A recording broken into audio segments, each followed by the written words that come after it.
नमस्कार,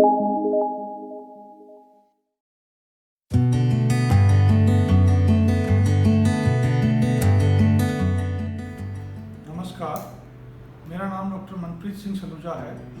मैं eternal hospital Jaipur में as a senior consultant heart surgeon कार्यरत हूँ। आज हम एओर्टिक वाल्व के बारे में बात करेंगे। एओर्टिक वाल्व जो कि हार्ट का मेन वाल्व होता है, हार्ट से निकलने वाली मेन धमनी जिसको एओर्टा कहते हैं, यह वहाँ उसके शुरुआत में होता है। एओर्टिक वाल्व इसकी पोजीशन यहाँ हार्ट के अंदर यहाँ पर होती है, यहाँ से मेन धमनी निकलती है जो कि खून को पूरे शरीर में ले जाती है। एओर्टिक वाल्व जो होता है वह खून को हार्ट से पूरे शरीर में जाने देता है और वापस नहीं आने देता। जो वाल्व होते हैं एक तरफा होते हैं, इसमें एक तरफ खून जाता है और वापस नहीं आता नॉर्मल कंडीशन में। तो एओर्टिक वाल्व में 3 कस्प होते हैं। कस्प मीन्स इनके दरवाजे होते हैं। इसमें एओर्टिक वाल्व में 3 दरवाजे होते हैं, उसको कस्प बोलते हैं। तो नॉर्मली एओर्टिक वाल्व जो होता है उसमें जो कस्प होते हैं, जब खून जाता है तो कस्प टुवर्ड्स ऊपर की तरफ खुलते हैं, एओर्टा धमनी की तरफ खुलते हैं, और जब ये ब्लड बाहर चला जाता है तो ये कस्प दोबारा बंद हो जाते हैं।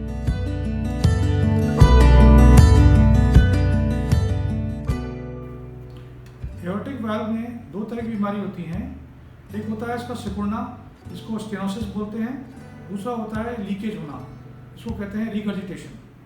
तो इनके कुछ कारण होते हैं। स्टेनोसिस का कारण जो है वो मोस्ट कॉमन कारण इंडिया में रिमेटिक हार्ट डिजीज या रिमेटिक फीवर होता है, जो कि बचपन में लॉन्ग टर्म फीवर या बार बार बुखार का आना और इन्फेक्शन के कारण ये वाल्व सिकुड़ना शुरू हो जाता है और लेटर एज में आकर ये काफ़ी कम सिकुड़ जाता है। दूसरा होता है एज रिलेटेड। एज के हिसाब से धीरे धीरे एज बढ़ती जाती है, वैसे वैसे इसमें कैल्शियम जमा होना शुरू हो जाता है। और कारण होता है जन्मजात एक बीमारी होती है, इसको बाइकस्पिड एओर्टिक वाल्व होते जाते हैं। इसमें भी कैल्शियम जमा होता है और यह धीरे धीरे सिकुड़ जाता है। दूसरी रिगर्जिटेशन के कारण होते हैं। रिगर्जिटेशन का भी मोस्ट कॉमन कारण जो है रिमेटिक हार्ट डिजीज है। रिमेटिक फीवर के कारण वाल्व ढीला हो जाता है और यह लीकेज शुरू हो जाता है। इसमें कि खून का बहाव एओर्टा की तरफ ना होकर वापस कुछ खून जो होता है हार्ट के अंदर आ जाता है। इससे हार्ट पे लोड पड़ता है और हार्ट के कुछ चेम्बर जो होते हैं डायलेट हो जाता है। एओर्टिक रिगर्जिटेशन या इसको कहते हैं कि एओर्टिक वाल्व का लीक करना। इसमें क्या होता है कि जो ब्लड होता है एओर्टा में न जाकर कुछ ब्लड का पार्ट वापस हार्ट के अंदर आता है, इससे हार्ट पे लोड पड़ता है। इसके कारण मोस्ट कॉमन कारण जो है रिमेटिक हार्ट डिजीज है। और कारण में एज रिलेटेड हो सकता है। एज के साथ साथ धीरे धीरे ये वाल्व ढीला होता है और इसमें लीकेज शुरू होता है। एक और बचपन में जो बीमारी होती है, इसको कंजेनिटल बीमारी होती है, बाइकस्पिड एओर्टिक वाल्व, इसमें भी ये लीकेज कर सकता है। या चौथा कारण हो सकता है मार्फन सिंड्रोम। मार्फन सिंड्रोम एक सिंड्रोमिक बीमारी है जो कि कुछ बच्चों में होती है और इसके कारण टिश्यूज ढीले हो जाते हैं और यह लीकेज शुरू हो जाता है।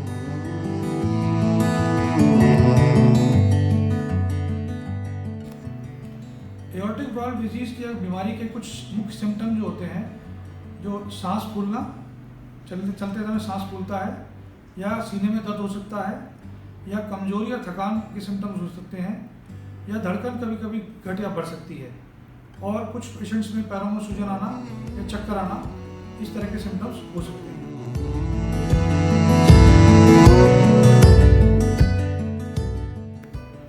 किसी पेशेंट में एओर्टिक वाल्व की बीमारी है, इसका हम पता कैसे करते हैं? जब आप ये सिम्टम्स लेकर पेशेंट्स के डॉक्टर के पास जाते हैं, डॉक्टर आपकी पहले जांच करता है, ब्लड प्रेशर, पल्स वगैरह चेक करता है। उसके बाद ईसीजी करते हैं। ईसीजी करके आपकी हार्ट की रिदम देखते हैं। उसके अलावा हार्ट की इको जो है मेन डायग्नोसिस टूल है हमारे पास, इको से हम डायग्नोस कर सकते हैं। या कुछ केसेस में हम कार्डियक एमआरआई भी कराते हैं।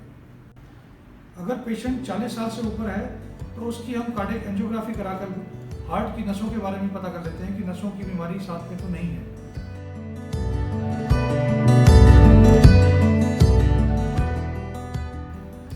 एओर्टिक वाल्व की बीमारी का इलाज क्या है? इसका इलाज एओर्टिक वाल्व को रिप्लेस करा जाता है। यह रिप्लेसमेंट के 2 तरह के ऑप्शन होते हैं, एक मैकेनिकल वाल्व और दूसरा होता है टिश्यू वाल्व। मैकेनिकल वाल्व जो होता है टाइटेनियम और पॉलीकार्बन का बना होता है और यह इसकी विशेषता होती है कि लॉन्ग टर्म तक, लाइफ लॉन्ग तक हमारा चलता रहता है। पर इसके साथ प्रॉब्लम रहती है कि इसके साथ हमको खून पतला करने की दवा पूरी लाइफ खानी पड़ती है। और एक खून पतले करने का टेस्ट होता है जो समय समय पर कराना पड़ता है। दूसरा होता है टिश्यू वाल्व, जो कि सूअर या भैंसे की चमड़ी से बना होता है, परंतु इसके साथ फ़ायदा क्या है कि इसके साथ हमको खून पतला करने की दवाई लॉन्ग टर्म नहीं खानी पड़ती और ये टेस्ट बार बार नहीं कराना पड़ता। परंतु इसकी लाइफ जो होती है 10 से 15 साल होती है, इसलिए हम प्रेफर करते हैं कि टिश्यू वाल्व 50 साल से ऊपर वाले मरीजों में लगाएं और मैकेनिकल वाल्व 50 साल से कम वाले मरीजों में लगाया जाए।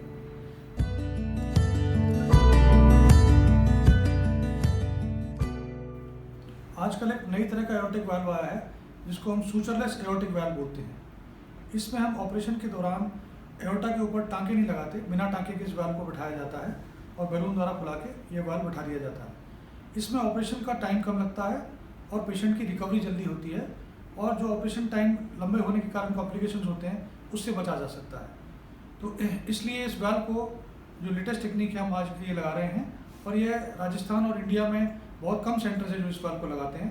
इसमें इंटर हॉस्पिटल हमारा सेंटर है जहाँ पर हम इस वाल्व को लगाते हैं। अब इसको सर्जरी जो होती है, सर्जरी हम दो तरीके से करते हैं। या तो हम जो कन्वेंशनल सर्जरी कहते हैं, कन्वेंशनल एओर्टिक वाल्व रिप्लेसमेंट कहते हैं, उसमें हम यहाँ से बीच में बड़ा चीरा लगाकर खोलकर और सर्जरी करते हैं। या आजकल छोटे चीरे द्वारा, जिसको मिनिमल इन्वेसिव सर्जरी कहते हैं, उससे भी हम एओर्टिक वाल्व सर्जरी करते हैं। तो ये दोनों ऑप्शंस अवेलेबल होते हैं। इसके लिए पेशेंट की प्रोफाइल लिखी जाती है। जिस तरह का पेशेंट या मोटा पेशेंट या पतला पेशेंट होता है उस हिसाब से हम उसकी कन्वेंशनल सर्जरी या मिनिमल सर्जरी का ऑप्शन पेशेंट को दिया जाता है।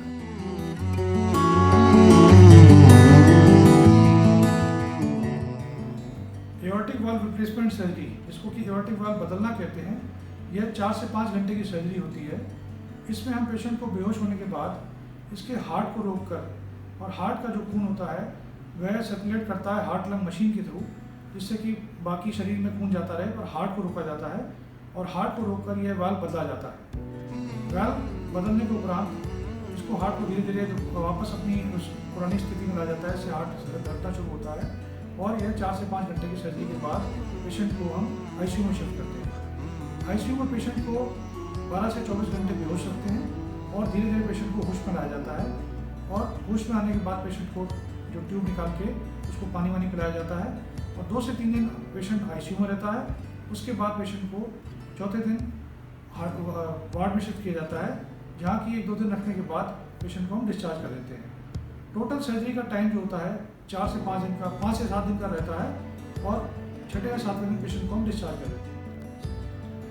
डिस्चार्ज के वक्त पेशेंट को सारी प्रिकॉशंस, खाना पीने के बारे में बताया जाता है और जो खून पतला करने की दवाई होती है उसको लेने की प्रक्रिया बताई जाती है, किस तरह लेना है और किस किस अंतराल पे लेना है और खून पतला करने का टेस्ट कैसे कैसे कराना है।